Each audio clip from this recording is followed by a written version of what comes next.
সম্পদের নাম শান্তি না। আরো জোরে বলেন, টাকার নাম শান্তি না, খাট পালং লেপ তোষকের নাম শান্তি না। আমার ভাইয়েরা, শান্তি বাহিরে না, শান্তি ভিতরে। শান্তি চোখে দেখা যায় না, শান্তি হাত দিয়া ধরা যায় না, শান্তি দিরাই বাজারে বেচা কেনা হয় না, শান্তি সুনামগঞ্জেও বিক্রি হয় না, ঢাকা রাজধানীতেও বিক্রি হয় না। শান্তি আল্লাহর পক্ষ থেকে আসে, আর শান্তি অনুভব করা যায় কলবের মাধ্যমে। আল্লাহ রাব্বুল আলামিন বলেন, আলা বিযিকরিল্লাহি তাতমাইন্নুল কুলুব।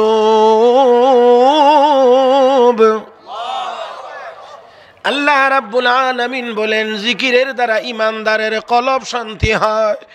এই কারণে মুসলমান, কোরআনে কারীমে আল্লাহ জিকিরের কথা বেশি বেশি উল্লেখ করেছেন।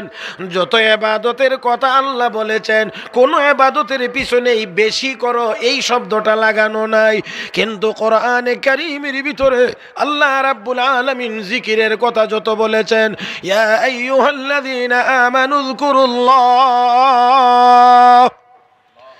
يا أيها الذين آمنوا اذكروا الله ذكرا كثيرا وسبحوه بكرة وأصيلا।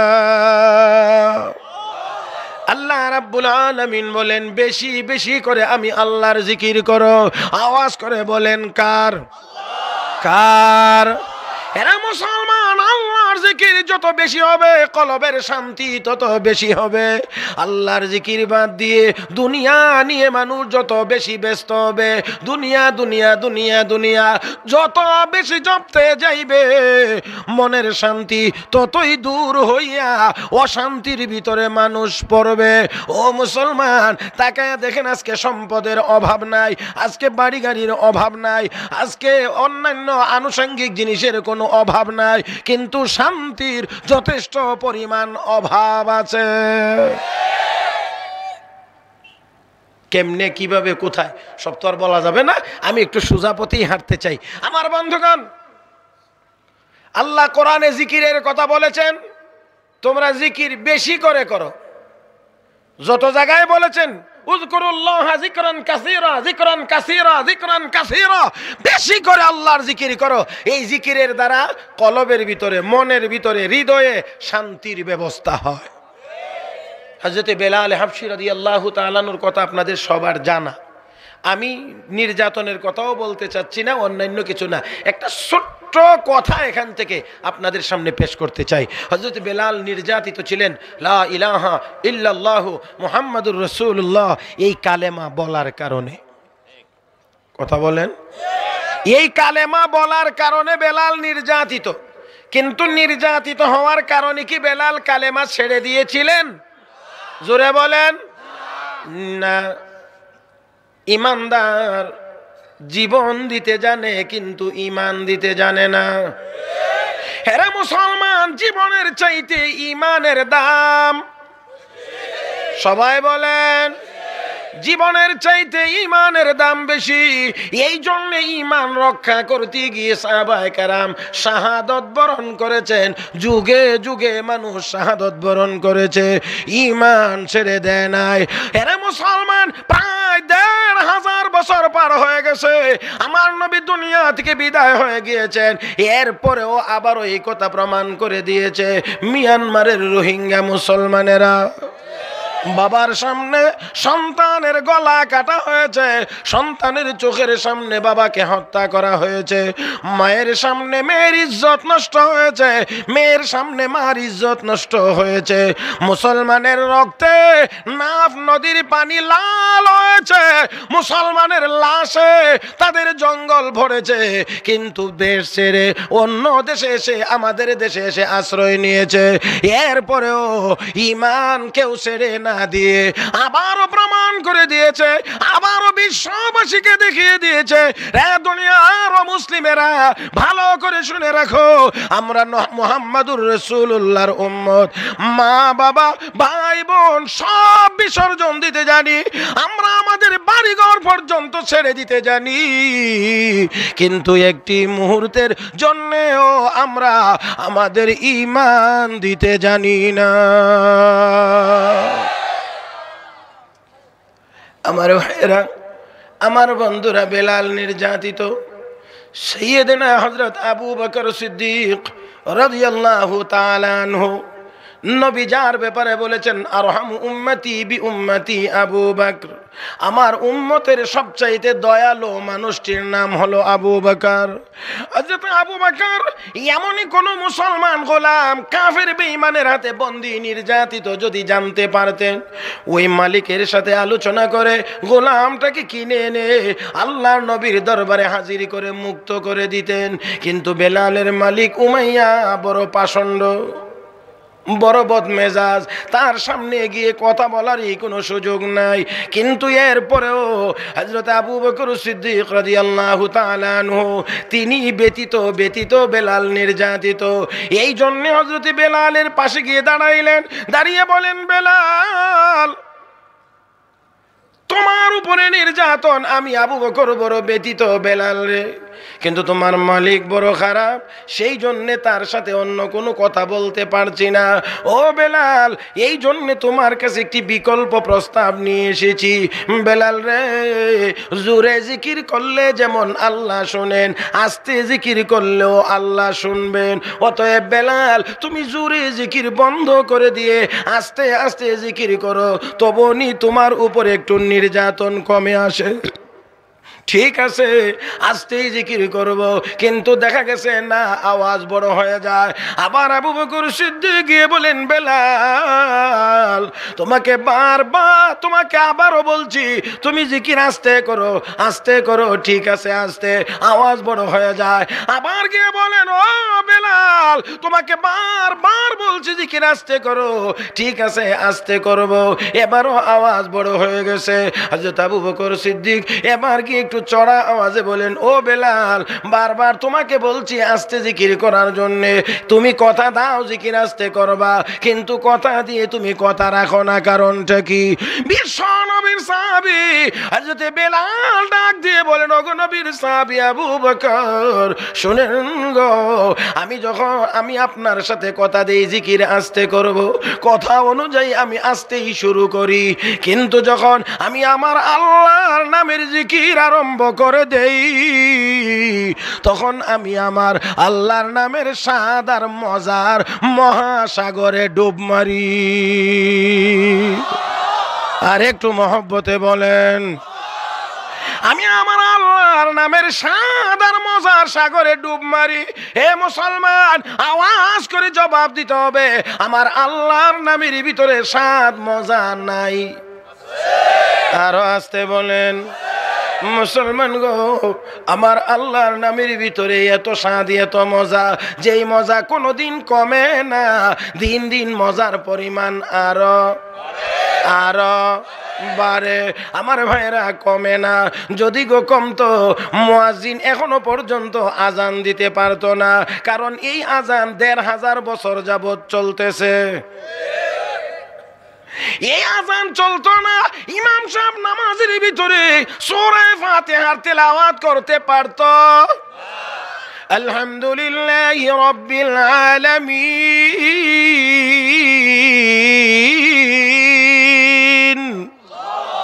ওই দিকে আওয়াজ হয় না, চা খাওয়াইতে হবে আপনাদেরকে, হ্যাঁ? তাহলে আর একটু ভালো করে আওয়াজ করেন। আর-রহমানির রহিম মালিকি ইয়াউমিদ্দিন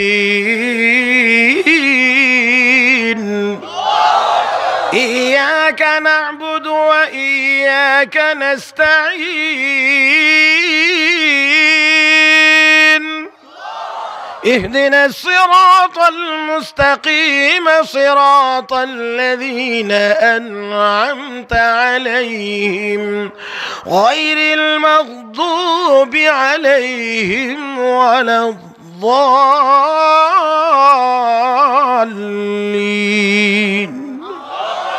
ও মুসলমান, বেমজা না মজা? আরো আস্তে কোন, বেমজা না মজা? তাহলে আমার আল্লাহরে মহব্বতে একটা ডাক দেন, আল্লাহ। আরো বড় করে বলুন, আল্লাহ। হ্যাঁ মুসলমান, লাইলি মজনুর কথা সবার জানা। লাইলির জন্য মজনু পাগল, এই জন্য শুধু লাইলি লাইলি জপে। সুযোগ পাইলে আঙ্গুল ঘুরাইয়া মাটির মধ্যে লেখে। লোকেরা জিজ্ঞেস করে, মজনু রে, আঙ্গুল রে কলম বানাইয়া, মাটি রে কাগজ বানাইয়া তুই কি লেখস? গুফতে মশকে নামে লাইলা আমি কুনাম, খাতেরে খুদরা তসল্লিম মিদহাম। আল্লাহ আল্লাহ ক্যা मुबारक नाम है, अल्लाह अल्लाह आशिकों का काम है। ओ मुसलमान, लाइली डाक दिए को, ओ মজনু ডাক দিয়ে কো, ও ভাইরা শোনেন, আমি আমার প্রেমাস্পদ, আমি আমার মাসুক লাইলির নাম লেখি আর জপি। এতে করে আমার মনের ভিতরে শান্তি পায়, সান্ত্বনা আসে। আল্লামা জালালউদ্দিন রুমি রাহমাতুল্লাহি আলাইহি বলেন, ও দুনিয়ার মানুষ, লাইলির জন্য মজনু পাগল হওয়ার কারণে, লাইলির মহব্বত আর ভালোবাসা তার কলবে থাকার কারণে, যদি লাইলি লাইলি জপলে তার মনের ভিতরে সান্ত্বনা আসতে পারে। আমার আল্লাহর নামের মজা কি লাইলির নামের মজার চাইতে কম? তাহলে আল্লাহর নাম উচ্চারণ করলে মনের ভিতরে সান্ত্বনা আসতে পারেনি না পারে না? अल्लाह अल्लाह क्या मुबारक नाम है, अल्लाह अल्लाह आशिकों का काम है। ला इलाहा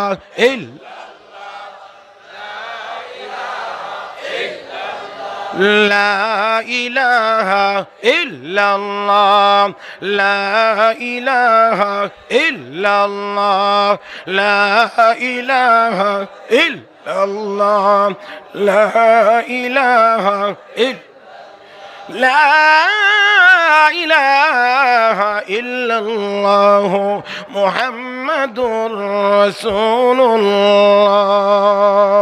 আমার ভাইরা, আমার বন্ধুরা, তাহলে আসুন হযরতে বেলাল ডাক দিয়ে বলেন, ও নবীর সাহাবী আবু বকর, আমি আপনাকে কথা দেই কিন্তু কথা রাখতে পারি না। কেন? আপনি জিজ্ঞেস করেছেন। আমি আমার আল্লাহর নামের জিকির আরম্ভ করে দিলে আমি আমার আল্লাহর নামের স্বাদ আর মজার মহাসাগরে ডুব মারি। আমি যখন আমার আল্লাহর নামের স্বাদ আর মজার মহাসাগরে ডুব মারি, ওই সময়ে আমার আওয়াজ কেমন করে বড় হয় এটা আমি বেলাল বলতে পারি না। ওই সময়ে আমার উপরে কাফের বেঈমানেরা কেমন জুলুম নির্যাতন করে গো, আমি বেলালের কোনো খবর থাকে না। দুনিয়ার ভোগ বিলাসিতার বস্তুর কোনো অভাব নাই, কিন্তু আমি আপনাদেরকে জিজ্ঞেস করি, 50,000 টাকা দামের খাট, 10,000 টাকা দামের জাজিম, 6,000 টাকা দামের কমল, কমলি, শিমুল তোলার বালিশ, শুইলেন কিন্তু চোখে ঘুম আসে না। আরেক লোক কোন রকম একটা চকি, কোন রকম অথবা নাই, মাটির উপরে চাটাই বিছাইছে, এটার উপরে পাতলা বিছানা, এর উপরে আবার একটা কাঁথা গায়ে দিছে, বালিশটা কাঠের মতো শক্ত, মাথাটা এই বালিশে রাখা মাত্রই নাক ডেকে ঘুমাইতে আছে। এখন আপনারা বলেন, ওই খাটওয়ালার আরাম বেশি না ওই বিছানাওয়ালার আরাম বেশি? কেন? তার চোখে ঘুম নাই, এই বেটার ঘুম আছে। তাহলে মনে রাখতে হবে, খাট পালং হওয়ার নাম শান্তি না, উন্নত মানের জাজিম হওয়ার নাম শান্তি না, বালিশ উন্নত হওয়ার নাম শান্তি না। আমার ভাইয়েরা, আমরা তো এখন খাটের পিছে দৌড়াই, কথা কন না? এই মিয়া, ঘুষ করে ঘুষ খায় কোন কামে? বাড়ি বানানো সুদ করে সুদ খায় কেন? বড় বাড়ি বানাইতে, দামি খাট পালং কিনতে, সোফা কিনতে, ওটা কিনতে, এটা কিনতে, সব আছে করে, কিন্তু শান্তি নাই। কলজার ভিতরে খালি আগুন জ্বলে, আগুন জ্বলে, আগুন জ্বলে।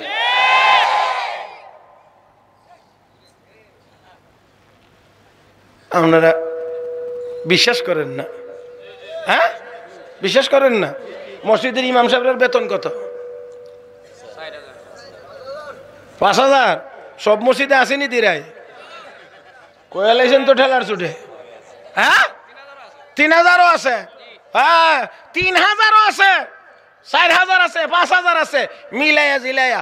আমার জানা মতে বাংলাদেশে ইমাম সাহেবদের মতো এত কম বেতনের চাকরিজীবী আল্লাহর এই বাংলাদেশের ভিতরে নেই।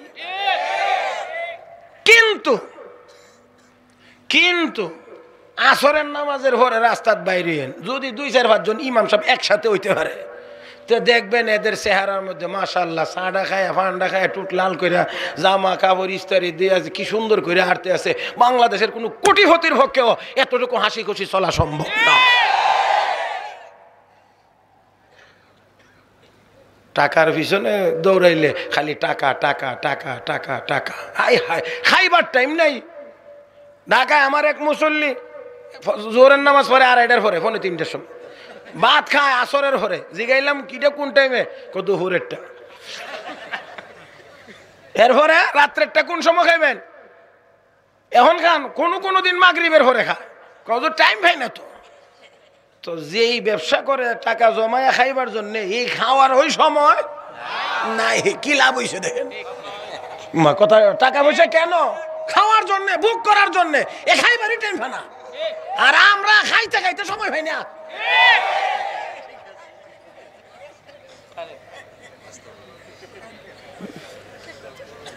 কি কন ভাইয়া? হ্যাঁ 350 মুরগ তো আমার জন্য আল্লাহর রহমতে রিজার্ভ আছে প্রতি সিজনে।